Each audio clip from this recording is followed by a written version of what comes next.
Since 1937, over 2,000 people have died at the Golden Gate Bridge. I feel lucky to be alive every single day.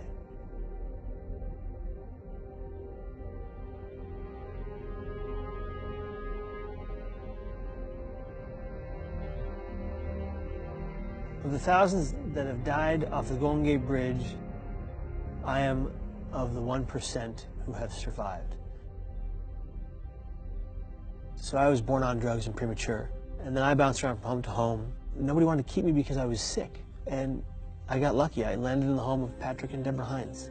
I had a great childhood. I thought, growing up, that everything's gonna be great. And then at 17, it all came crashing down.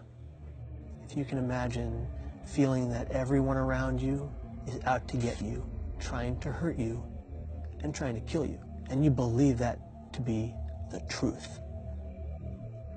From the extreme paranoia, I exhibited symptoms of mania.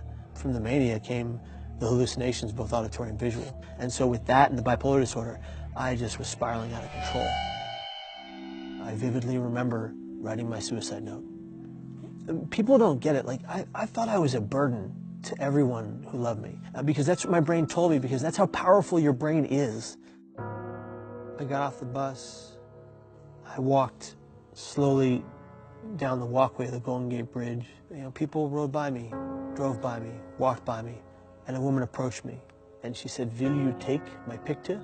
She said thanks, and she walked away. There was that moment I just said, nobody cares. The reality was that everybody cared. I just couldn't see it. I ran forward, and using my two hands, I catapulted myself into free fall. What I'm about to say is the exact same thing that 19 Golden Gate Bridge jump survivors have also said. The millisecond my hands left the rail, it was an instant regret. And I remember thinking, no one's gonna know that I didn't want to die. In 4 seconds I fell 75 miles an hour, 25 stories, and I hit the water.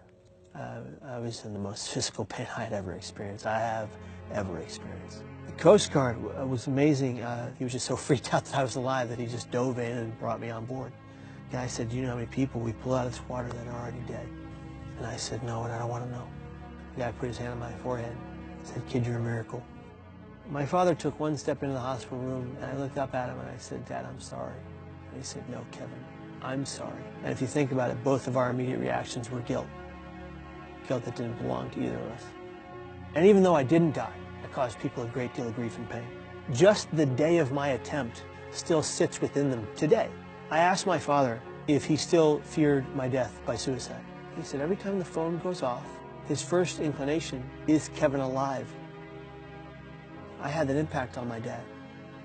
So after the jump, the road to recovery was pretty long. I had 7 psych ward stays in the next 11 years. I still have all the symptoms I ever had. Mania, depression, psychosis, hallucinations, all that's still there. I just know how to cope with it and I know how to beat it. I built a support network over these years of treatment so that I wouldn't be fighting this alone. So like, it's okay not to be okay. It's not okay not to ask for someone to back you up.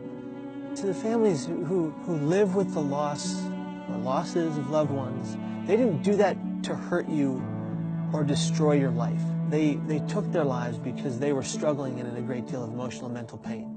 Suicide, mental illness, and addiction are the only diseases that we blame the person for perpetually. But people die from suicide just like they die from any other organ diseased.